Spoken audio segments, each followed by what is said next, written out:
வணக்கம் நேயர்களே, விவாத நேரம் நிகழ்ச்சிக்கு உங்களை அன்புடன் வரவேற்கிறோம். இன்று நாம் விவாதிக்கக்கூடிய தலைப்பானது தமிழகத்தை ஒளிவீச செய்வதே தனது தீராத ஆசை. பிரச்சார பயணத்தை தொடங்கிய இபிஎஸ் பேச்சு. இருட்டிலும் இக்கட்டிலும் மாட்டியிருப்பது இபிஎஸ். திமுக இபிஎஸ் பயணம் தன்னை காத்துக்கொள்ளவே முத்தரசன். எடுபடப் போவது இபிஎஸ் பிரச்சாரமா, ஆளும் கூட்டணியின் பிரச்சாரமா என்ற தலைப்பில்தான் நாம் இன்று விவாதிக்க இருக்கிறோம். மக்களை காப்போம், தமிழகத்தை காப்போம் என்ற ஒரு கோஷத்துடன், என்ற ஒரு தீமுடன் அவர் இன்று மக்களை சந்திக்க இபிஎஸ் அவர்கள் தனது சுற்றுப்பயணத்தை துவங்கியிருக்கிறார். கோவை மேட்டுப்பாளையம் தொகுதியில் தனது முதல் சுற்றுப்பயணத்தை துவங்கியிருக்கிறார்.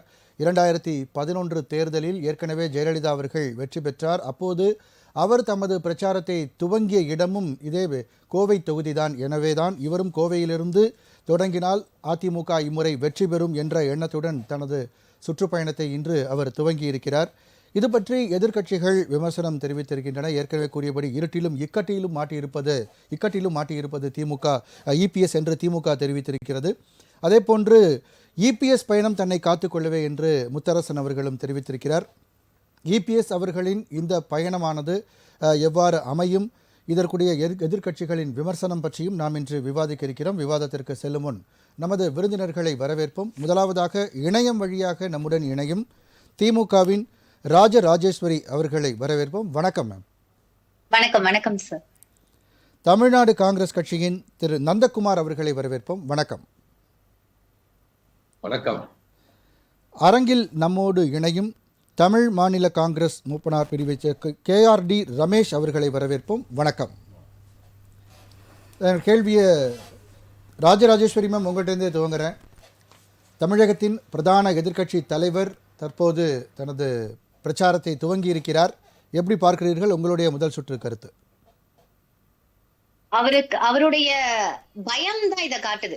அதாவது ஓரணியில் திரள்வோம் அப்படின்னு திராவிட முன்னேற்ற கழகம் ஒரு முன்னெடுப்பு அறிவிக்கவும் அவர் கொஞ்சம் பயந்து போயிட்டாரோ, அல்லது நம்ம எதுவுமே பண்ணாம இருக்கிறோமோ அப்படிங்கிற பயம். ஏன்னா எந்த ஒரு அறிக்கையாக இருக்கட்டும், பிஜேபி அரசு ஒன்றிய அரசு நம்ம தமிழ்நாட்டுக்கு எதிராக போட்டுக்கொண்டே இருக்கக்கூடிய எந்த மசோதாக்கள் நிறைவேற்ற விடாம, கல்வி நிதி தரல, நம்மளை எந்தெந்த வகையில விவசாயிகளுக்கு நீருக்கு வரி விதிப்போங்கிற வரைக்கும் அவங்களுடைய கைகள், அதாவது எந்த அளவுக்கு உச்சபட்ச ஒரு அதிகாரத்தை மக்கள் மேல செலுத்த முடியுமோ அந்த அளவுக்கு செலுத்துறாங்க. எனக்கு தெரிஞ்ச பிரிட்டிஷ் ஆட்சி காலகட்டத்துல கூட இப்படிப்பட்ட ஒரு ஆட்சி முறை இருந்ததா? மக்கள் எப்படி போனாலும் பரவாயில்ல, தன்னுடைய பதவியை தக்க வைத்துக் கொள்ளணும் அப்படிங்கிற எண்ணம் பொருந்தியவர்கள் ஒன்று இணைந்திருக்கிறார்கள். அதாவது நான் சொல்வது பிஜேபியும் அதிமுகவும் அப்படிப்பட்டவர்களாக தான் இருக்கிறாங்க அப்படிங்கிறது தெள்ள தெளிவா தெரியுது.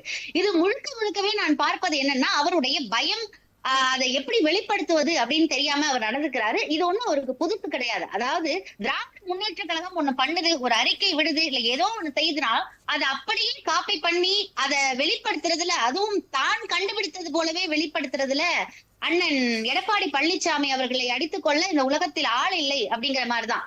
ஆனா நீங்க விவசாயிகள் பத்தி சொல்றீங்க, ஆனா அவர் பட்டியலிடுறாரு. அத்திக்கடவு அவிநாசி திட்டமாக இருக்கட்டும், அதே போன்று குடிமராமத்து என்ற ஒரு திட்டத்தை கொண்டு வந்தது அதிமுக. அதே போன்று பாதுகாக்கப்பட்ட மண்டலமாக அறிவித்து அங்கு மத்திய அரசோ அல்லது வேறு யாருமோ ஏதேனும் திட்டங்கள் தொடங்க விடாமல் பண்ணியது. இது போன்ற பல சாதனைகள் அதிமுக தான் பண்ணியிருக்கு விவசாயிகள் நலனுக்காக அப்படின்னு சொல்லி பட்டியலிடுறாரு எடப்பாடி அவர்கள். சார், அவர் தற்கருமைவாதி சார். அவரை ஒண்ணும் பண்ண முடியாது. இப்ப நீங்க அந்த சரப்பங்கா உபரி நீர் திட்டம் இருக்குல்ல, அதுல கூட என்ன பண்ணாரு அப்படின்னா, கிட்டத்தட்ட ஒரு ஏரிக்கு தண்ணி கொண்டு வந்துட்டு தன்னைத்தானே பெருமைப்படுத்திக் கொள்ளும் விதமாக அவர் பாராட்டு விழா நடத்தி கொண்டார். அது போல திராவிட முன்னேற்ற கழகம் 56 ஏரி நீர்களை நிரப்பியது. நாங்க அந்த மாதிரி எங்களை கொண்டாடிக்கிறோம். ஏன்னா இது எங்களுடைய கடமை. இது ஒரு கவர்மெண்டோட கடமை, மக்களுக்கு ஏரி நீர்ல சுத்தம் பண்ணி நிரப்புவதுன்னு. ஆனா அவர் அது ஒரு விளக்கமா தான் பாக்குறாரு. நீங்க அத்திக்கடவு அவிநாசி திட்டத்தை நீங்க சொன்னீங்க அப்படின்னா, அங்க ஏன் மேட்டுப்பாளையத்துக்கும் பவானியில வரக்கூடிய தாலுகாக்கும் ஏன் சேரவில்லை, அதற்கான திட்டங்களின் பயன் ஏன் சேரவில்லைன்னு ஒரு விவசாயி கேள்வி கேட்கும் பொழுது கூட அவர் என்ன சொல்கிறார்? அவருக்கு இல்ல, நாங்க பிஜேபி கிட்ட பேசணும், அவங்க அதுக்காக அவங்க ரிஜெக்ட் பண்ணிட்டாங்க, அந்த திட்டத்தை அங்க கொண்டு வர முடியாத ஒரு சூழ்நிலைன்னு பேசுறாரு. ஆனா அதற்காக இன்றும் போராடி கொண்டிருக்கிறது நம்ம திராவிட முன்னேற்ற கழகம். நான் எந்த சொல்ல வருகிறேன் அப்படின்னா, எந்த ஒரு திட்டத்தையும் போடுறது பிரச்சனை கிடையாது, அது எந்த அவர்கள் எடுத்து. இப்ப நீங்க அந்த காவி காவிரி நீர்த்தேக்க திட்டமா இருக்கட்டும், இல்லது காவிரி மேலாண்மை அமைக்கிறதுக்கு எதிராக வந்து ஒன்றிய அரசு போட்ட திட்டமா இருக்கட்டும், இது எல்லாத்துக்கும் மேலாண்மை அமைக்கிறதுக்கு எதிராக அவர்கள் போட்ட திட்டத்துக்கும் ஒரு கை கட்டி கொண்டு நின்று கொண்டுதான் இருந்தார். மேலும் அந்த நடுநிலை காவிரி திட்டம் இருக்குல்ல, அந்த திட்டத்துக்கும் இவர் என்ன செஞ்சாரு அப்படின்னா ஒண்ணுமே பண்ணல. அது அப்படி கிடப்பில போட்டாரு. கிட்டத்தட்ட 11,250 கோடி ரூபாயை அதுக்காக இப்ப நம்ம பெற்று கொடுத்திருக்கோம். திராவிட முன்னேற்ற கழக அரசு அதுல கோர்ட்டுக்கு போய் அதுக்கு இப்ப போராடி அந்த திட்டத்துக்கான வழிநடத்தல கிட்டத்தட்ட இப்ப முதற்கட்ட பணிகள் வந்து நடந்து முடிஞ்சிருச்சு. இல்லை நீங்கள் எப்படி சொல்கிறீங்க? ஆனால் அதிமுக ஆட்சியில் ஜெயலலிதா அவர்கள் தான் அதை வந்து அரசு தடில் ஏற்றுனாங்க. திமுக வந்து பல ஆண்டுகளாக கிடப்பில் போட்டிருந்தது அப்படின்ற ஒரு குற்றச்சாட்டையும் வந்து அதிமுக தரப்புல வைக்கப்படுது இல்லையா? சார், நான் என்ன சொல்ல வரேன்னா, நீங்க அதிமுக பீரியட்ல நீங்க பாத்தீங்கன்னா முழுக்க முழுக்க பிரேக்கிங் நியூஸ் இருந்தது. எதை பத்தி இருந்தது? யார் அதிமுகவின் தலைவர்ங்கிறத பத்தி தானே இருந்தது. கூவத்தூர்ல நீங்க என்ன பண்ணிட்டு இருந்தீங்க அப்படிங்கறதா இருந்தது. யார் அதிமுகவின் தலைவர், தினகரனா இல்லது சசிகலா அம்மையாரா அப்படிங்கிற ஒரு விஷயம் தான் இருந்தது தவிர மக்களுக்கான திட்டத்தை பொறுத்துக்க உங்களுக்கு நேரமே கிடையாது. மேலும் ஜெயலலிதா அம்மையார் கொண்டு வந்த திட்டத்தை கூட அவர்கள் விரிவுபடுத்தவோ அதற்காக போராடவோ இல்ல அதை அவங்க தட்டி பறிக்கிறாங்க. இவ்வளவு பேசுகிறாரே அவர். நம்ம தமிழ்நாட்டுல இருக்கக்கூடிய கவர்மெண்ட் வேலைய நீங்க எப்படி மத்திய அரசுல எல்லாருக்கும் நீங்க வந்து எப்படி விட்டு கொடுப்பீங்க? இன்னைக்கு தமிழ்நாட்டுல இருக்கவங்களுக்கு அது எவ்வளவு பெரிய துரோகம்.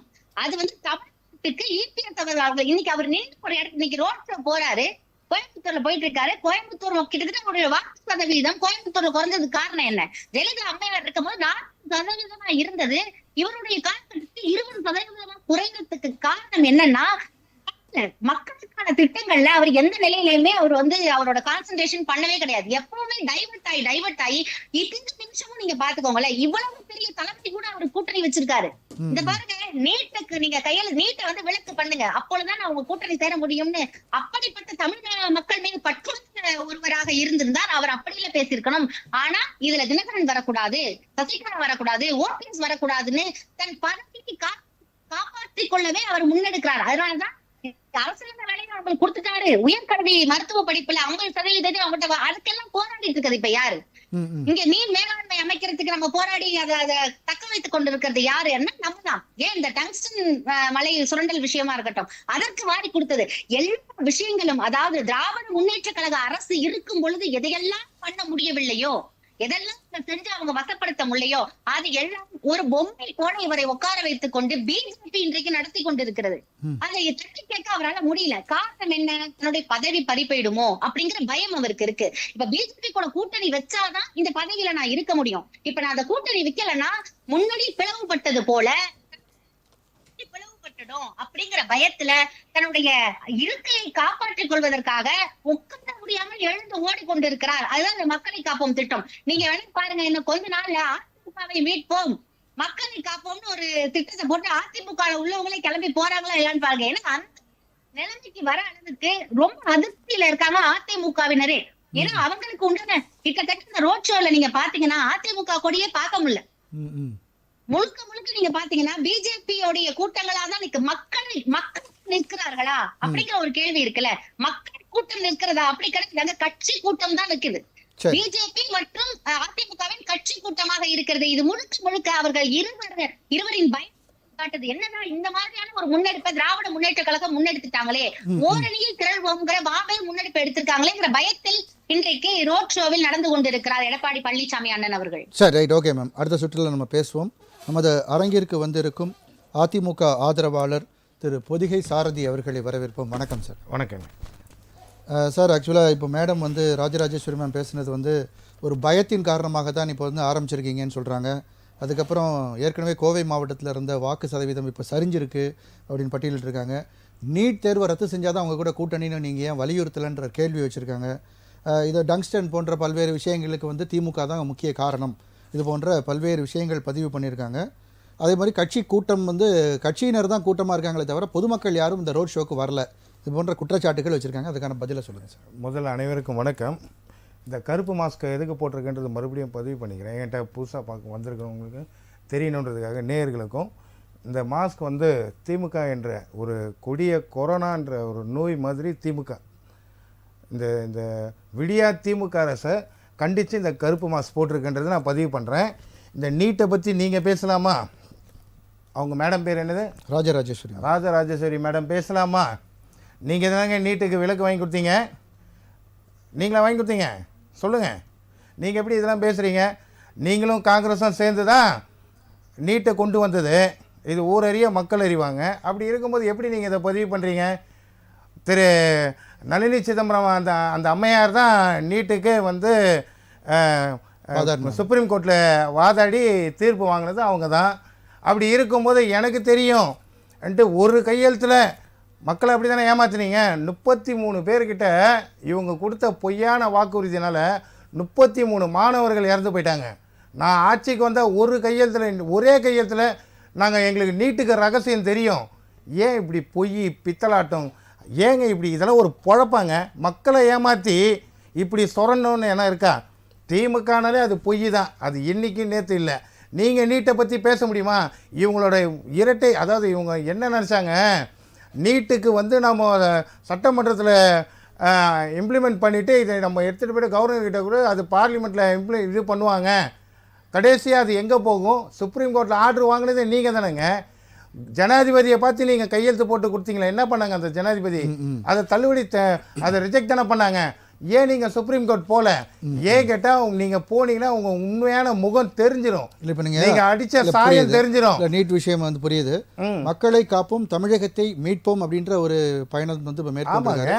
அவங்க மேடம் சொல்றாங்க அதிமுகவையே மீட்போம் அப்படின்ற ஒரு நிலை வரும். அதிமுகவுடைய தமிழகத்தை அதிமுகவே மீட்போம் அப்படின்ற நிலை வரும் அப்படின்னு சொல்லி அதுதான். அதாவதுங்க, இப்போ புரட்சி தமிழரோட இந்த மக்கள், அதாவது ரோட் ஷோ இன்னிலேருந்து பிரச்சாரம் ஸ்டார்ட் பண்ணிட்டாரு அண்ணன். அந்த பேட்சை இப்போ நாங்கள் கொடுத்துட்டு தான் எங்கே நாங்கள் தமிழகம் முழுவதும் நாங்கள் எங்கள் சைடில், அண்ணன் ஒரு சைடில் போனாலும் பிரச்சாரம் நாங்களும் எங்கள் சைடில் நாங்கள் பண்ணிட்டு தான் இருப்போம். இவங்களை காப்பாற்ற தான் ஆள் வேணும், அதிமுகவுக்கு ஆள் வேணாம். ஏன் கேட்டால் அதிமுக நிலையான ஸ்ட்ராங்கான ஒரு இடத்துல இருக்குது. அசைக்க முடியாத 2 கோடி தொண்டர்கள் உள்ள இயக்கம் இது. இந்தியாவின் 3வது மிகப்பெரிய கட்சி அதிமுக. அந்த அளவுக்கு நிலையான நல்ல வலுவான இடத்துல இருக்கும். இவங்க தான் 10,000 கோடி ஊழல், ஈடிக்கு பயந்துட்டு இருக்காங்க. எல்லா அமைச்சர் மேலேயும் ஒரு லிஸ்ட்டே போட்டு வச்சுருக்காங்க. எந்த நேரத்தில் யார் யார் ஜெயிலுக்கு போகிறாங்கன்னே தெரியல. இன்க்ளூடிங் துணை முதலமைச்சரும் போவார்ன்ற மாதிரிலாம் பதிவு வருது. அப்படி இருக்கும்போது நீங்கள் பண்ண ஒரு ஊழல் பட்டியலில் உங்களை நீங்கள் காப்பாற்றிக்கங்க. அதிமுகவை காப்பாற்றணும். ஆதாரம் இல்லாமல் வந்து குற்றச்சாட்டுகளை இவர் சனாதனத்தை இருங்க. சரி, உங்கள் வாதத்துக்கே ஆதாரம் இல்லை நீங்கள் சொல்லாதீங்கன்றீங்க. சரி விட்டுருங்க. சனாதனத்தை பற்றி பேசுனதுக்கு இப்போ பெங்களூர் நீதிமன்றம் போயிட்டு 1 லட்ச ரூபா முன்ஜாமீன் கட்டி வெளியே வந்திருக்காரு. மறுத்துருங்க. எந்த ஊடகம்னா இது தமிழக ஊடகம் வெளியிட்டுச்சா? யாருமே இதை சொல்லலை. ஏன் கேட்டால் ஊடகத்தை உங்கள் கைக்குள்ளே வச்சுக்கிட்டே எல்லாம் பயந்துருவாங்க நினைப்பா. மாநிலத்தில் நீங்கள் முடக்கிடலாம் ஊடகத்தை, ஆனால் மத்தியில் இருக்கிற தொலைக்காட்சியை நீங்கள் உங்கள் கண்ட்ரோலில் கொண்டு வர முடியாது. ஏன் கேட்டிங்கன்னா இதுக்கெல்லாமே எதுக்கு நீங்கள் தவறு பண்ணனால தானே ஓடி போய் பெங்களூர் அதை எப்படி சொல்கிறது, அதை சொன்னால் கடுமையான சொற்கள்னுவீங்க. அப்படி தானே ஓடி போய் முன்ஜாமீன் வாங்குறீங்க. ஓகே சார், இப்போ வந்து மெயினாக மோட்டோ சார், இந்த ரோட் ஷோவோட மோட்டோ திமுகவினுடைய குறைகளை எடுத்து சொல்லுவோம்னு சொல்லியிருக்காரு. குறைகள் இல்லை, திமுகவுடைய உண்மையான திருட்டு செயலை வன்மையான வார்த்தையிலே பதிவு பண்ணுறேன்னு வச்சுக்கோங்க. இவங்க கொடுத்த பொய்யான வாக்குறுதி, இவங்க பண்ண அத்தனை ஊழல்களும், இவங்க செஞ்ச ஒரு கொலை கற்பழிப்பு சட்டம் ஒழுங்கு முதல்வர்கிட்ட தான் இருக்குது. காரி துப்புறான். அடுத்த ஸ்டேட்டில் போனான். நான் வெளியே போயிட்டு தான் வரேன். அடுத்த ஸ்டேட் காலையில் போயிட்டு தான் வந்தேன். காரி துப்புறான். அடுத்த ஸ்டேட்டில் இருக்கிறவன் பக்கத்தில் இருக்கிற ஸ்டேட்டில் கேவலமாக வச்சுருக்கீங்கன்ட்டு தமிழகத்தை அந்த அளவுக்கு பேரை வாங்கி கொடுத்துருக்கீங்க. ஆங்கில செய்தி ஊடகத்துலலாம் கிளின்னு கிளிக்கிறான் மாநில அரசை. இதை தமிழ்நாட்டோட அரசு வந்து திமுக அரசு. இதில் வேற தட்டிக்கிறீங்க விடியல் பயணம்னு. உங்களை எப்போ கொண்டு வந்தாங்களோ மக்களை விடியாமல் போயிட்டாங்களே தவிர, ஒரு அம்மா சொல்லிச்சு பாருங்க மழையில், ஸ்டாலின் தான் வராரு நீச்சல் அடிக்க விட்டாருன்னு. கேவலமான ஆட்சி நடத்திட்டு இருக்காரு. சரி, ஓகே, நம்ம பேசுவோம். திரு நந்தகுமார் அவர்கள், நீங்கள் உங்களுடைய முதல் சுற்று சொல்லுங்கள். இபிஎஸ் அவர்களுடைய இந்த பயணம் பற்றி உங்களுடைய முதல் சுற்று கருத்து. அனைவருக்கும் வணக்கம். வணக்கம். இப்ப நம்ம நண்பர் பொதிகை சாரதி பேசினாரு. அவர் எடுத்த உடனே நீட்டை பத்தி பேசினாரு. அதுல எங்களை காங்கிரஸையும் வந்து இணைச்சு பேசியிருக்காரு. காங்கிரஸ் திமுகவும் நீட்டை கொண்டு வந்தோம். ஆனா தமிழ்நாட்டுக்குன்னு ஒரு எக்ஸாம்ஷனை கொடுத்திருந்தோம். தமிழ்நாட்டுக்கு எக்ஸாம்ஷன் கொடுத்திருந்தோம். ஜெயலலிதா அம்மையார் அதை வந்து நீட்டிக்கொண்டே வந்தார்கள். விலக்கு வாங்கினதே நாங்க தாங்க. இருங்க மறந்துட்டாரா என்ன முதல் தெரியல. சுற்று கருத்து அண்ணா பதிவு அவர்கள் மறந்துட்டாரா என்ன தெரியல. ஓகே இப்ப கூட 7.5% அண்ணன் எடப்பாடியார் அவர்கள் வாங்கி கொடுத்தாருங்க. சரி ஓகே எப்படி உள்ஒதுக்கீடு மறந்துட்டு வர பேசுறீங்க? வர வர நீங்க செஞ்ச மக்களுக்கு சார், நீங்க சார். திமுக செஞ்ச சார் துரோகம். ஒரு நிமிஷம் அவங்க இணையத்துல பேசுறாங்க. மாநிலத்துல பொதிகை 30 சாரதி மாணவர்கள் இறந்துட்டாங்க. இருங்க அவங்க முதல் சுற்று இல்ல கருத்து பதிவு மாணவர்கள்னால நம்ம அதாவது வந்து ஜெயலலிதா அம்மையார் வந்து அதை நீட்டிக்கிட்டே வந்தாங்க. 2016 வரைக்கும் அது வந்து தமிழ்நாட்டுக்குள்ள வர முடியாம இருந்தது. ஜெயலலிதா அம்மையார் இறந்த உடனே அந்த சமாதி கட்டி அந்த சமாதிக்கு பூச கூட இல்லை, சமாதிக்கு மேல் பூச்சு கூட பூசவில்லை. அதற்குள்ளாக நீங்கள் உணவு பாதுகாப்பு திட்டம், உதயமின் திட்டம், நீட் திட்டத்துக்கு கையெழுத்து போட்டீங்க, ஜிஎஸ்டி கையெழுத்து போட்டீங்க. ஒரு கையெழுத்து சார் நோட் பண்ணி ஆட்சிக்கு வந்தா உங்க கூட்டணி தலைவர் தானே சொன்னார் நாங்க ஆட்சிக்கு வந்தா. அதாவது நீங்க ஆட்சிக்கு வந்தா அவங்க பண்றேன்னு சொன்னாங்க, அதுக்குண்டான எல்லா முன்னேற்பாடும் எடுத்திருக்காங்க. அது வந்து என்னைக்கு வந்து நீங்க வந்து போய் பார்லிமெண்ட்ல போய் சேரணுமோ அன்னைக்குதான் அது வந்து அமலாக்கப்படும். அது பார்லிமெண்ட்டுக்கே போகாத வரைக்கும் நீங்க வந்து நீங்க தான் பண்ண நாங்க எல்லாம் பண்ண வேண்டியது பண்ணியாச்சு.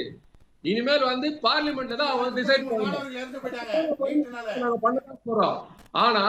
ஆனா எல்லாத்தையும் கையெழுத்த போட்டு வந்துட்டு இங்க வந்து நான் தான் ரொம்ப நல்லவன், இந்த நாட்டை காப்பாத்த போறேன்னு இப்ப நாடகம் போடுறீங்களே, அது முதல்ல யாராவது ஏத்துப்பாங்களா? அது முதல்ல நீங்க சொல்லுங்க. முதல்ல வந்து நம்பிக்கை தான் வாழ்க்கை. இருங்க, நம்பிக்கை தான் வாழ்க்கை. ஒருத்தன் நம்பிக்கை இல்லைன்னு வச்சுங்களேன், அவன் வாழ்ந்த புரோஜனமே கிடையாது. ஏன்னா நீங்க ஒண்ணு தெரிஞ்சுக்கோங்க, புரட்சி தலைவர் எம்ஜிஆர் இந்த கட்சி ஆரம்பிச்சார். எனக்கு பின்னாடி இந்த கட்சி 1000 வருஷம் இருக்குன்னாரு. அதுக்கப்புறம் வந்து அம்மை ஜெயலலிதா அவங்க என்ன சொன்னாங்க, எனக்கு பின்னாடி 100 வருஷம் தடை தோங்கும்னாரு. இன்னைக்கு கட்சி என்ன நிலைமையில இருக்கு? நீங்க அதை விடுங்க. நம்பிக்கை நம்பிக்கை நம்பிக்கை நம்ம வந்து நம்பிக்கை பத்தி பேசுறோம். ஆனா நம்பிக்கை துரோகமே பண்ணிட்டு ஒருத்தர் வாழ்ந்துட்டு இருக்காரு. அவர் வந்து தமிழ்நாட்டை ஒழிய செய்ய போறாராம். எப்படி பண்ணுவாரு? ஆட்சியில இருக்கும்போது 4.5 வருஷம் அடிமையாக சாசனம் எழுதி கொடுத்துட்டு மொத்தத்தையும் வந்து தமிழகத்தை எல்லாத்தையும் துரோகத்தை எல்லாத்தையும் செஞ்சுட்டாரு. இப்ப வந்து தமிழ்நாட்டை காப்பாற்ற போறாரா? நீங்க வந்து ஒன்னு சொல்லுங்க, நீங்க சேர்ந்து இருக்கிறது யார் கூட? பாஜக கூட. பாஜக கூட சேர்ந்து எதுக்காக நீங்க சொல்றீங்க? தமிழ்நாட்டை காப்பாத்துறதுதான். இது வரைக்கும் பாஜக தமிழ்நாட்டுக்கு என்ன நல்லது செஞ்சிருக்கு அதை சொல்லுங்க. இல்ல நீங்களும் பாஜக சேர்ந்து 4 வருஷம் இருந்தீங்களா, அப்ப நீங்க என்ன நல்லது செஞ்சிருக்க அதை சொல்லுங்க. எதுவுமே இல்ல. நாங்க தான் விலக்கு வாங்கி கொடுத்தோம், தெரியுமா தெரியாதா? உள் ஒதுக்கீடு அதான் அதை சொல்லுங்க. உள் ஒதுக்கீடு வாங்கி கொடுத்தோம். இபிஎஸ் வந்து நம்பிக்கை இழந்துட்டாரு. இபிஎஸ் வந்து தமிழகம் நம்பிக்கை இழந்துட்டாரு. அது மாத்திரம் இல்லாம டோட்டலா வந்து ஒரு நம்பிக்கை துரோகத்தின் ஒரு அடையாளமா இருக்காரு. அவர் சேர்ந்திருக்கிறது யாரு கூட? நம்பிக்கையின் அடையாளமான பிஜேபி கூட சேர்ந்திருக்காரு. அவர் வந்து யாரோட நம்பிக்கையில அழிச்சிருக்காரு பாருங்க. எம்ஜிஆர் நம்பிக்கை அழிச்சாரு, ஜெயலலிதா நம்பிக்கை அழிச்சாரு, தமிழக மக்கள் நம்பிக்கை அழிச்சாரு. இன்னைக்கு அதிமுக தொண்டர்களோட நம்பிக்கை அழிச்சாரு அவரு.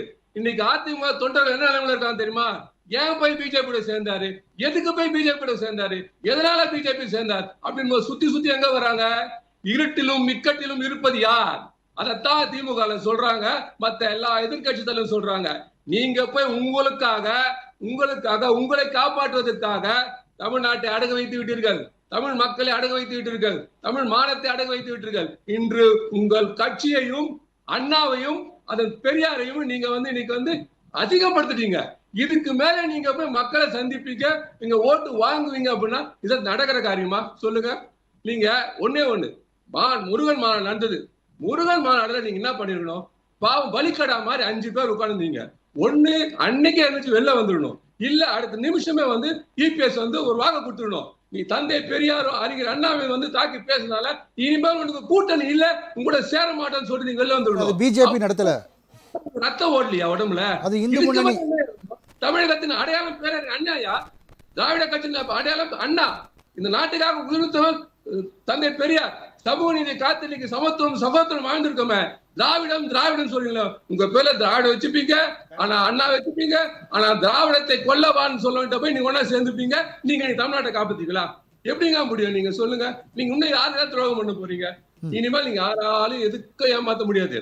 மக்கள் வந்து தெளிவா இருக்காங்க. ஒன்னே மத்தெல்லாம் புரிஞ்சுக்கோங்க. இப்ப இன்னைக்கு நீங்க போனீங்க கோயம்புத்தூர்ல பண்ணீங்க.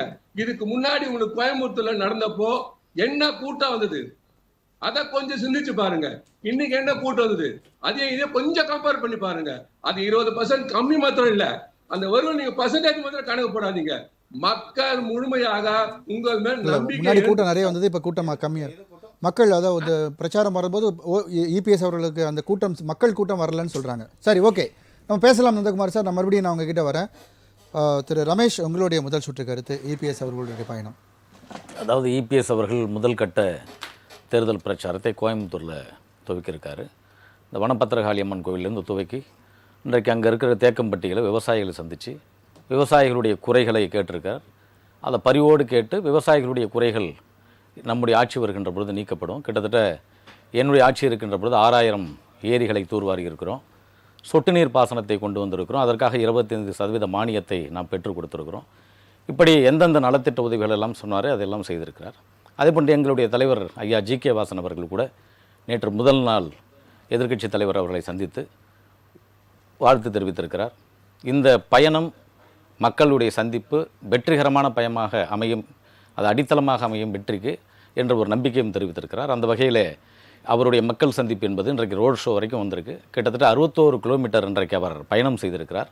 அதுவும் குறிப்பாக கோயம்புத்தூரில் அந்த பயணத்தை தொடங்கியதற்கான காரணம், புரட்சித் தலைவர் எம்ஜிஆர் அவர்கள் ஆட்சி காலத்திலிருந்து இன்று வரை நீங்கள் கோயம்புத்தூர் அந்த கொங்கு பெல்ட்டு, அதாவது மேற்கு மண்டலம் பார்த்திங்கன்னா கோயம்புத்தூர், நீலகிரி, திருப்பூர், ஈரோடு, சேலம், தருமபுரி, கிருஷ்ணகிரி, கரூர் உள்ளிட்ட அத்தனை மாவட்டங்களையும் அதிமுகவினுடைய கோட்டை.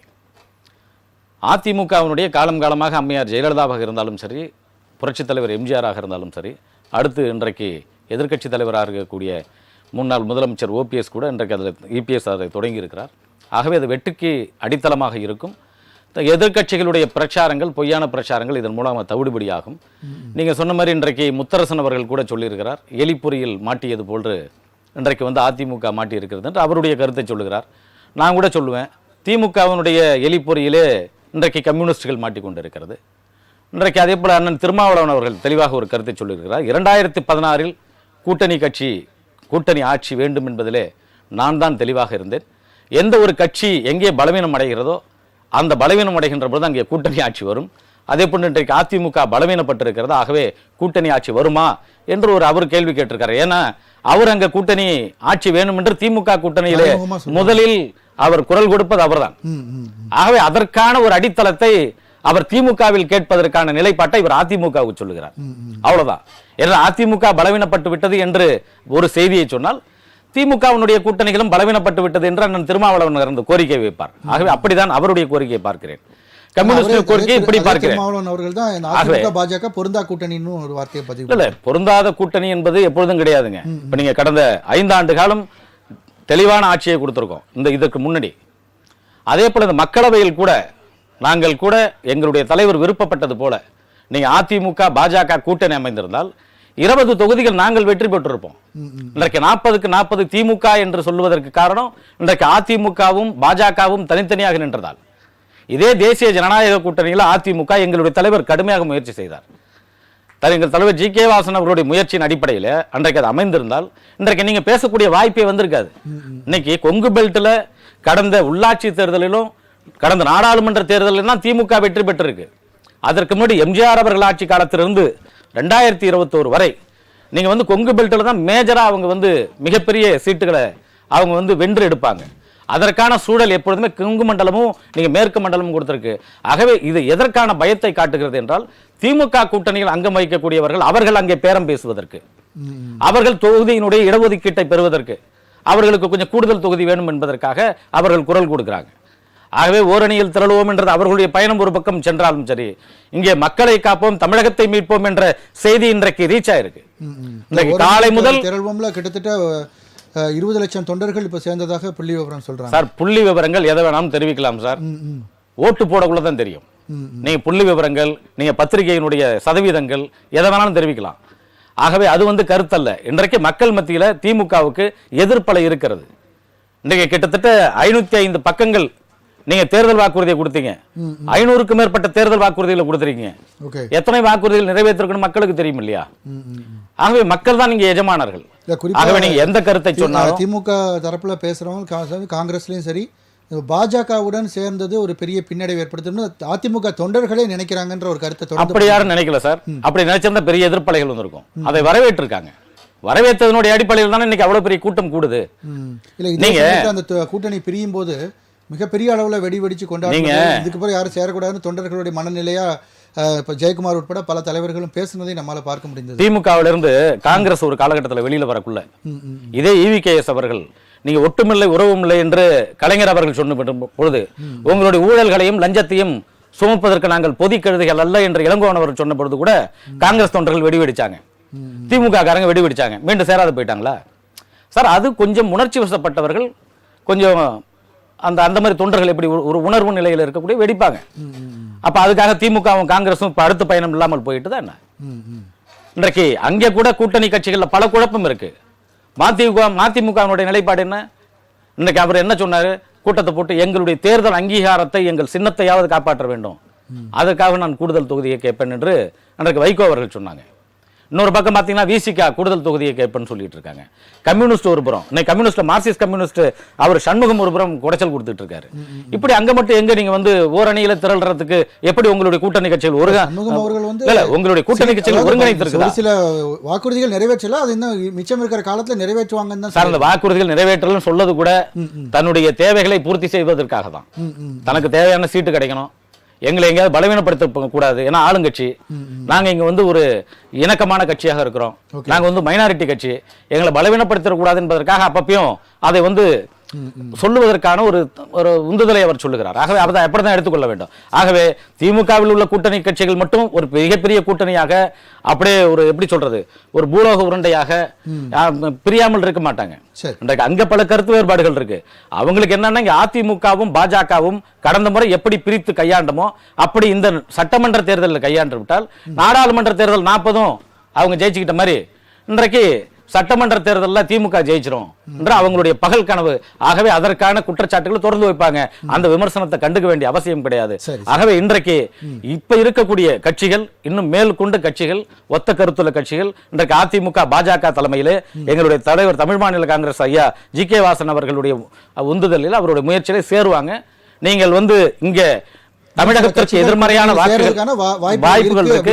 ஆகவே திராவிட முன்னேற்ற கழகத்தினுடைய எதிர்ப்பலை வாக்குகளை பெறுவதற்கான ஒரு ஒருமித்த கருத்துடைய உள்ள கருத்துக்கள் கட்சிகள் ஒன்று சேரும் என்று எங்களுடைய முதல் சுற்று வாக்காக. சரி சரி, நன்றி சார்.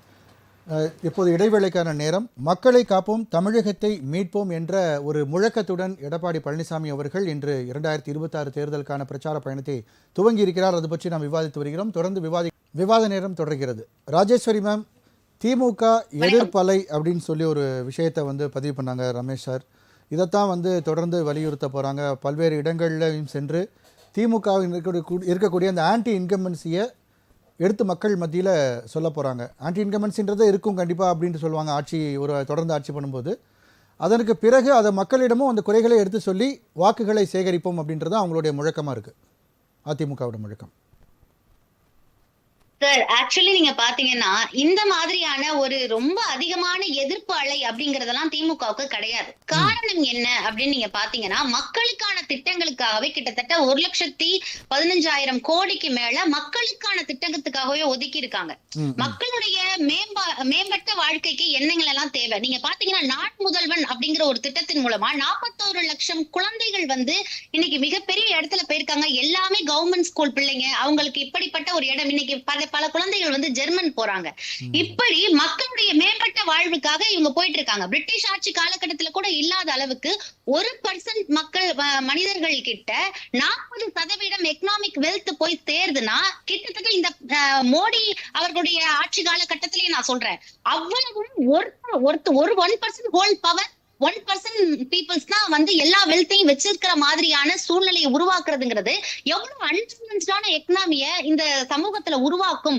அப்ப அந்த 1% பீப்புளுக்கு ஏதாவது ஒண்ணு ஆணுச்சுன்னா இந்தியாவே தலைகீழா கவுறதுக்கு எப்படிப்பட்ட வாய்ப்புகள் இருக்கு அப்படிங்கிற ஒரு சமூக எண்ணத்தோட தான் நான் பேசிட்டு இருக்கேன். ஆனா நீங்க கம்பேர் பண்ணும்போது தமிழ்நாட்டை நீங்க கம்பேர் பண்ணீங்க, கிட்டத்தட்ட 5-6 முக்கியமான துறைகள்ல எல்லா இடத்துலயுமே பேலன்ஸ்ட் எக்கனாமிய தமிழ்நாடு மெயின்டைன் பண்ணுது. இண்டஸ்ட்ரியில கூட நீங்க பாத்தீங்கன்னா 16.8% அளவுக்கு 2030 நம்ம எட்டுறதுக்கான வழிகள். ஏன் இந்த அளவுக்காக ஆட்டோமொபைல் இண்டஸ்ட்ரியா இருக்கட்டும், ஐடி இண்டஸ்ட்ரியா இருக்கட்டும், மக்களுக்கான கல்வியா இருக்கட்டும், அல்லது மக்களுக்கான படிப்பு சம்பந்தமான ஒரு விஷயங்களா இருக்கட்டும், விவசாயமா இருக்கட்டும், எல்லா தரப்புலையும் மக்களுக்கான மேம்பட்ட வாழ்க்கையை கொடுப்பதற்கான திட்டங்களை எந்த இந்த 4 ஆண்டுகள்ல திராவிட முன்னேற்ற கழக அரசு விதிச்சிருக்கு அப்படிங்கறத இந்த நிமிஷம் வரைக்கும் அவருக்கு கூட கை கோர்த்து மக்களுக்கும் எங்களுக்குமாகத்தான் தெரியும். நீங்க நல்லா யோசிச்சு பாத்தீங்கன்னா அதிமுகவின் உடைய மக்களுக்கான திட்டங்கள் போட்டது அவர்களுடைய அந்த 4 ஆண்டு, நான் வந்து ஜெயலலிதாமையார் இறந்த 4 ஆண்டு கால கட்டத்துல அவங்க மக்கள் மேல எந்த விதமான கொண்டு வந்திருக்கீங்கன்னு கேக்குறாங்க. ராஜேஸ்வரி, எத்தனை தொழிற்சாலை கொண்டு வந்திருக்கீங்கன்னு கேக்குறாங்க. இந்த 4 வருஷத்துல இப்ப மட்டுமே கேக்கலங்க இந்த காலகட்டத்துல மட்டுமே கிட்டத்தட்ட இந்த ஏரியாவை சுத்தி சென்னை மட்டுமே இல்லாம இப்ப நம்ம உள்ள தூத்துக்குடியா இருக்கட்டும், முன்னாடியும் நீங்க பாத்தீங்கன்னா சென்னையும் கோயம்புத்தூர் மட்டும் தொழிற்சாலைகள் மிகப்பெரிய இடத்துல அவங்களுக்கு மட்டுமே போடலாம். இப்ப திருப்பூர் போன்ற மாவட்டங்கள்லாம் பாத்தீங்கன்னா எந்த ஒரு இன்வெஸ்ட்மெண்ட்டுமே எத்தனை தொழிற்சாலை உள்ள வந்திருக்கு தமிழகத்துல? பதில் அதுதான் சொல்லிட்டு இல்ல வரலையே. வர அவங்க கோயம்புத்தூர் சொல்லி முடிக்கணும். என்ன சொல்றாங்கன்னு பாருங்க. நீங்க வந்து மாஸ்க் போட வேண்டியது நீங்க கிடையாது, நாங்க தான். ஏன்னா பிஜேபிங்கிறது ஒரு மிகப்பெரிய கொரோனா வைரஸை தாண்டின ஒரு வைரஸ். மக்களுடைய எந்த விதமான அடிப்படை எண்ணங்களையுமே நிறைவேற்றாம சனாதன கொள்கையை வைத்து மக்களை அழித்துக் கொண்டிருக்கிறது. நான் என்ன சொல்ல வரேன்னா, தூத்துக்குடி மட்டுமல்லாம உள் மாவட்டங்கள், அதாவது தென் மாவட்டங்கள்ல முதற்கொண்டு தொழிற்சாலைகளை நிறுவனத்துக்கான அடித்தளத்தை தற்பொழுது முதல்வர் போட்டிருக்காரு. அவர் சொல்றாரு, இத்தனை தொழிற்சாலைகளுக்கான ஒரு துறை அமைத்து உருவாக்குனது யாரு? கலைஞர். உருவாக்குனது யாரு? கலைஞர். போக்குவரத்து துறை 48 துறைகளை உருவாக்கியது கலைஞர். நீங்க வந்து எங்க கிட்ட தொழிற்சாலை எத்தனை கட்டி இருக்கு, நீங்க பண்ணிட்டீங்களா? போய் பாருங்க சார், எந்த அளவுக்கான தொழிற்சாலைக்காக இன்வெஸ்ட்மெண்ட் பண்ணிருக்கோம். அது not only for the city. சரி மேம், ஏதாவது ஒரு தொழிற்சாலை நாங்க பண்ணிருக்கோம் அப்படின்னு சொல்லுங்க. அடித்தளம் பண்ணிருக்கீங்கன்னு சொல்றீங்க. இந்த ஆட்சியில கிட்டத்தட்ட இப்போ இன்னும் ஒரு 6 மாசத்துல எலெக்ஷன் வரப்போகுது. இந்த டோட்டலா இந்த 5 வருஷத்துல நாங்க எத்தனை தொழிற்சாலை அமைச்சிருக்கோம் அப்படின்ற கேள்வி தான் அவங்க கேட்கறாங்க. அமெரிக்கால போயிட்டு தொழில் ஒப்பந்தம் போட்டீங்களே, எத்தனை கம்பெனி உள்ள வந்திருக்கு சொல்லுங்க, பட்டியலிடுங்க, நாங்க கேக்குறோம். சரி, இப்ப பட்டியலிட்டு சொல்லணும்ட்டு இல்ல சார். நான் பேசுறது இங்க ஒரு நிமிஷம் புரிஞ்சுக்கணும். ஹலோ, என்னோட பேசுறது கேக்குதா? ஹலோ, என்ன சொல்றாங்கன்னு கேட்டுட்டு அதுக்கு தகுந்த மாதிரி சொல்லுங்க ராஜேஸ்வரி மேம். பேசுறது கேக்குதா? எஸ் கேக்குது, சொல்லுங்க. நான் பேசுறது அவங்களை கேட்க சொல்லுங்க. அவங்க கேட்கறதுக்காக பதில் சொல்றதுக்காக நான் வரல. எங்க திராவிட முன்னேற்ற கழகம் எந்த அளவுக்கு தொழிற்சாலைகளை நிறுவி இருக்காங்க, எந்த அளவுக்கு அதற்கான அடித்தளம் அமைச்சிருக்காங்க, அவர் ரொம்ப ஈஸியா உட்காந்து நான் அவரை கேள்வி கேட்க முடியும். கொள்கைகள்ல அவர் இந்த அளவுக்கு எந்த அளவுக்கு மட்டமா நடந்துட்டு மக்களை பிரிவினை, இப்ப திருச்செந்தூர்ல வந்து மிகப்பெரிய குடமுழுக்கு நடத்துறது, அந்த இடத்துல இருக்கக்கூட ஆன்மீக சிந்தனை மக்கள் உண்மையாக முருகனை தேடி வந்திருக்காங்க. அது எப்படி நடந்தது? இவர்கள் நடத்திய அந்த முருகன் மாநாட்டுல நீங்க வந்து திராவிடத்தை அழிக்கும் முருகாவான்னு போர்டு போட்டிருந்தார்ல. இன்னைக்கு அண்ணா திராவிட முன்னேற்ற கழகம்னு பேர் இருக்குல்ல, அந்த அண்ணா திராவிட முன்னேற்ற கழகம் பேர் வச்சுட்டு திராவிடத்தை அழிக்கும் முருகாவாங்கிற இடத்துல என்ன சம்பந்தம்? திமுக முருகருக்கு என்ன சம்பந்தங்க? நீங்க தான் திராவிடன்றீங்களே, பெரியார் கொள்கையாச்ச. உங்களுக்கு திமுக முருகருக்கு என்ன சம்பந்தம்? ஏன் முதல்வர் போல, ஏன் முதல்வர் ஒரு மாநிலத்துல ஏங்க என்னங்க நீங்க ஏதோ வரதெல்லாம் பொய்ய அடிச்சு விட்டா நம்பிடுவாங்களா மக்கள்? சரி சொல்லுங்க, நீங்க பேசுங்க. நிறைய இருக்கு உங்ககிட்ட கேள்வி கேக்குறதுக்கு, பேசுங்க. இல்ல சார், நீங்க கேள்வி கேட்டு பதில் சொல்றீங்க. நாங்க சொல்லி நீங்க கேட்கிற இடத்துல வைக்கிற அளவுக்கான வளர்ச்சியை திராவிட முன்னேற்ற கழகம் தமிழ்நாட்டுல பண்ணிருக்கு. எதுவும் இல்லாம இப்படி ஜனநாயக விதமாக கேள்வியை கேட்கக்கூடிய சூழ்நிலையை உருவாக்கியிருக்கிறது திராவிட முன்னேற்ற கழகம் தான். நீங்க வடநாடுகள்ல போய் இப்படி பேசிட முடியுமானா முடியாது. அங்க அப்படிப்பட்ட காலி பிரச்சாரத்தை பண்ணி அங்க மக்களின் மூளையை மழுங்கடித்து வீட்டுங்கிற மாநிலத்துல ஒரு பெண்கள் வந்து கிட்டத்தட்ட அவங்களுடைய கருவை அழித்து 843 பெண்கள் வந்து தன்னோட கருவை அழிச்சிருக்காங்க. ஏன் அழிச்சிருக்காங்க? ஒரு கரும்பு காட்டுல வேலைக்கு போகணுங்கிறதுக்காக அழித்திருக்கிறார்கள் என்றால் அப்ப அங்க இருக்கக்கூடிய சூழ்நிலைகள் என்ன? அங்கதான் பிஜேபி தானே ஆண்டுட்டு இருக்கு. அதை கேள்வி கேட்கறதுக்கு உங்களுக்கு தைரியம் இருக்கிறதா? அதாவது அடிப்படை வசதிகளே உங்களால பண்ண முடியலங்கும் பொழுது நீங்கள் வந்து எங்களை பார்த்து அவங்க பொய் சொல்றோம் அப்படின்னு சொல்றது ரொம்ப தப்பானது. மேலும் அவருக்கு வந்து எப்படியான ஒரு விஷயத்தை வந்து அணுகணும், எப்படி கேள்வி கேட்கணும்னு அண்ணனுக்கு தெரியல. அவர் மாஸ்க் போட்டு வந்திருக்காருங்கும் போது அது அவருக்காக அவர் போட்டுக்கிட்ட மாஸ்க். ஏன்னா இப்ப பிஜேபி கூட கூட்டணியில இருக்காங்க. அவங்களோட சனாதன கொள்கையும் சாதி பிரச்சாரத்தையும் தான் உள்வாங்கி நம்மளும் ஒரு மிகப்பெரிய ஒரு ஆர்எஸ்எஸ் மிகப்பெரிய தூண்களாக மாறி விடுவோமோ அப்படிங்கிற பயத்துலதான் அவர் மாஸ்க் போட்டு உட்கார்ந்துருக்காரு சார். இல்ல நான் என்ன வச்சுக்கோங்க.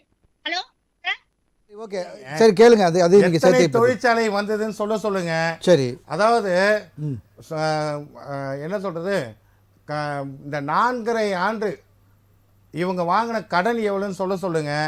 4 லட்சம் கோடி வாங்கியிருக்காங்க கடன். இவங்க எத்தனை தொழிற்சாலை, அமெரிக்காலாம் போய் தொழில் ஈர்த்துட்டு வரேன்னு சொன்னார்ல முதலமைச்சர், என்னத்தை இழுத்தாருன்னு அதுக்கு பதில் சொல்லுங்க. தமிழ்நாட்டில் எத்தனை தொழிற்சாலை இருக்குன்னு சொல்லுங்க. அதிமுக தான் வந்து இது போன்ற சுற்றுப்பயணமா மேற்கொண்டு தொழிலை ஈர்த்தீங்க. எவ்வளவு வெள்ளை அறிக்கை கொடுத்தீங்களா நீங்க? ஆட்சி மாற்றம் வந்துருச்சுல. சரி நீங்க வெள்ளை அறிக்கை, சரி நீங்க அது வரைக்கும் எதுவுமே தரோம், ஒன்றும் பிரச்சனை இல்லை, நீங்க தாங்க. சரி நாங்க தரோம், நீங்க தாங்க பார்க்கலாம். அதே மாதிரி முருகரை பத்தி பேசுனீங்க, அவரும் பேசுறாரு.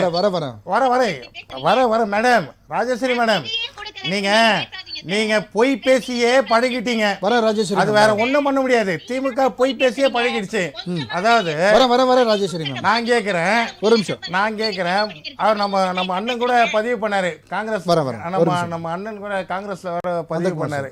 அவர் வேற சொன்னாரு, நீங்க முருகர் மாநாட்டில் 5 பேர் உட்காந்து பேசுறீங்களே, அண்ணாவை பத்தி பேசுனாங்களே, நீங்க வந்திருக்க வேண்டியதானே ஏந்திரிச்சு. ஏங்க அது நடத்துனது இந்து முன்னணி, அதில் வந்து ஒரு சீஃப் கெஸ்ட்டாக நம்மளை கூப்பிடுறாங்க. அந்த இடத்துல நாங்கள் போகிறோம். ஒரு இடத்துல பேச அழைச்சிருந்தால் அதுக்கு நம்ம அங்கேயே கண்டனங்கள் தெரிவிச்சிருக்கலாம். ஒரு சீஃப் கெஸ்ட்டாக போனோம், அந்த இடத்துல சபை நாகரிகம் கருதி அந்த இடத்துல பேசாமல் வந்துட்டோம் வெளியே. மறுநாள் காலையில் வந்து எல்லாருமே கண்டன அறிக்கை கொடுத்தோம், எதிர்ப்பு தெரிவித்தோம். அதெல்லாம் பார்த்தாரா என்னன்னே தெரில. இன்னொன்று, நீங்களாம் வந்து துரோகத்தை பற்றி பேசலாமா? ஈழத்தமிழர்களுக்கு நீங்கள் காங்கிரஸ் என்ன துரோகம் பண்ணிச்சுன்னு தெரியாதா? ஈழத்தமிழர்களுக்கு காங்கிரஸ் என்ன துரோகம் பண்ணிச்சுன்னு தெரியாதா? திமுகவும் காங்கிரஸை சேர்ந்து என்ன பண்ணீங்கன்னு தெரியாதா மக்களுக்கு? இருங்கம்மா நாங்கள் எங்களை பேச விடுங்க. திமுக பொய் சொல்லி அரசியல் பண்ண ஒன்றும் நினைக்காதீங்க. அதே மாதிரி முருகருக்கும் திராவிட, நான் கேட்குறேன், இந்த திராவிட கூட்டத்துக்கு என்ன சம்பந்தம்? நாங்க அண்ணா திராவிடத்துல இருக்கிறவங்க எல்லாரும் கோயிலுக்கு போவோம், கோயில் குளம் எல்லா இடத்துலயும் போறோம், பட்டை அடிக்கிறோம், நாம வைக்கிறோம், எல்லாம் உங்களுக்கு சம்மந்தமே கிடையாது. நீங்க இப்ப முருகரை பிடிச்சி இப்ப வேலை பிடிச்சி நிக்கிறீங்க. நான் கேட்கிறேன், நீங்க இருங்கம்மா, என்ன பேச விடுங்க. உங்க நேரத்தில் நான் பேசலையே, இருங்க, வெயிட் பண்ணுங்க. நீங்க இன்னைக்கு சேகர் பாபு அவர்கள் அறநிலையத்துறை அமைச்சர் போயிட்டு அங்க போய் நிக்கிறாரு. முதல்ல உங்களுக்கு என்ன தகுதி இருக்குது? நீங்க எப்படி அங்க போய் நிக்கிறீங்க? எதுக்குங்க அது? நீங்க தான் திராவிடமாச்சாங்க, திராவிட கொள்கை உடையவர். நீங்க ஏன் சரி, நீங்க சொன்ன மாதிரி அமைச்சர் போயிருக்காருங்க, முதலமைச்சர் போயிருக்கலாம்லங்க, முதலமைச்சர் போயிருக்கலாம்ல. இருங்கம்மா, என்ன பேச விடுங்க. முதலமைச்சர் போயிருக்கலாம்ல, ஏன் போல? ஒரு தீபாவளிக்கு விநாயகர் சதுர்த்தி கூட வாழ்த்து தெரிவிக்க மாட்டாரு இன்றைய முதல்வர். அப்படி இந்த இவ்வளவு பெரிய மாநாட்டுல வந்து இவ்வளவு கும்பாபிஷேகம் நடக்குது. இருங்கம்மா, நீங்க இருங்க. அதாவது இவ்வளவு பொய் சொல்லிருக்கீங்க. மக்களை இவ்வளவு ஏமாத்த, இனி நீங்க மக்களை ஏமாத்த முடியாது. திமுகவும் காங்கிரஸும் மக்களை ஏமாத்த முடியாது. ஏன் கேட்டா உங்களோட சட்ட ஒழுங்கு எல்லாம் சந்தி சிரிக்குது. சரி, ஓகே சார். சந்துக்கு ஸ்கூல் பக்கத்துல கெஞ்சா கிடைக்குது. ஓகே, திருப்பி முதல்வர் தலைமையில தான் நந்தகுமார் சார் அவங்க நம்மள பேசவே, நீங்க பேசுங்க, கேக்குது பேசிட்டு இருக்கு. ராஜேஸ்வரி மேம் ஒரு நிமிஷம், கேள்விக்கு பதில் சொல்ல மாட்டேங்கிறாங்க. சரி, அடுத்த வாரம் கேக்குறேன். தொழிற்சாலையை நாங்க கொண்டு வந்தோம், எத்தனை கொண்டு வந்தீங்க சொல்லுங்கன்னா திணறாங்க.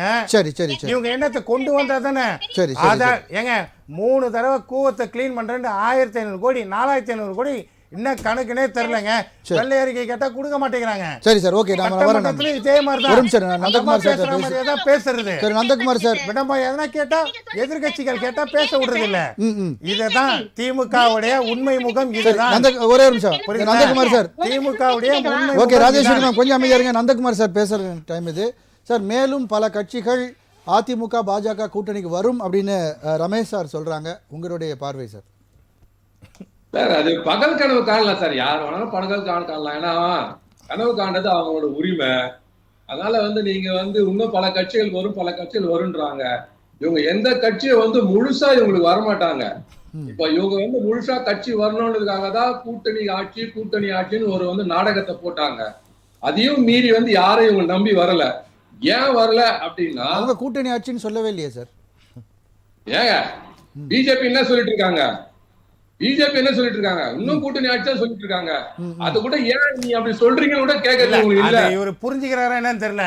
அதிமுக தலைமையில் தமிழக முதல்வர் அண்ணன் எடப்பாடியார் சொல்லி தெல்ல தெளிவா மத்திய அமைச்சர் அமித்ஷா அவர்கள் பதிவு பண்ணிட்டு சரி, போறாரு. Okay okay Nandakumar sir Nandakumar அண்ணன் கேட்டா வர அவருடைய டைம், அவர் பேசட்டும். எப்படி திமுக கொஞ்சம் இருங்க. பொய் பேசுறாங்கன்னே தெரியலையே. சரி கொஞ்சம் திமுக ஒரு பொய், சார், கொஞ்சம் இருங்க, கொஞ்சம் அந்த இருங்க. பொய் கூட சாரதி தேவையில்லை. சார் கொஞ்சம் இருங்க, பேசு. நந்தகுமார் சார் நந்தகுமார் சார் பேசு. ராஜேஷ் சார் கொஞ்சம் அமைதியா இருங்க. நந்தகுமார் சார் டைம் பேசுங்க சார். தமிழ்நாட்டுக்கு எங்களை கேட்ட சொல்லுங்க. செய்தியாளர்கள் எடப்பாடியார்ட்ட ஒரு கேள்வி கேட்கிறாங்க, என்னங்க பிஜேபியில வந்து இந்த மாதிரி வந்து கூட்டணி ஆட்சி தான் சொல்றாங்களே, சீஃப் மினிஸ்டர் வந்து அவங்க வந்து முடிவு செய்வாங்களா, பாஜக முடிவு செய்வாங்களா, பாஜகவோட பார்லிமெண்டரி கமிட்டி முடிவு செய்ய எச் ராஜா சொல்றாரு, நீங்க என்னங்க சொல்றீங்க? அதுதான் அமித்ஷாவே சொல்லிட்டாரு, இபிஎஸ் தான் முதலமைச்சர், அப்புறம் நான் என்னது தனியா சொல்லணும் அப்படிங்கிறார். யாரு? அமித்ஷா தான் வந்து இபிஎஸ் சொல்றாரா? அப்ப அமித்ஷா சொல்லிதான் நீங்க இபிஎஸ் ஆக போறீங்களா? அது சீஃப் மினிஸ்டர் ஆக போறீங்களா? அப்ப அதிமுக கட்சி யாரு? அமித்ஷாவோட அடிமையா நீங்க? இதைத்தான் நான் உங்களை கேட்கிறேன். நீங்க வந்து கூட்டணி ஆட்சின்னு சொன்னதுக்கு அப்புறம் நீங்க அப்பவே எதிர்த்து இருக்கணும். எதுக்க முடியல?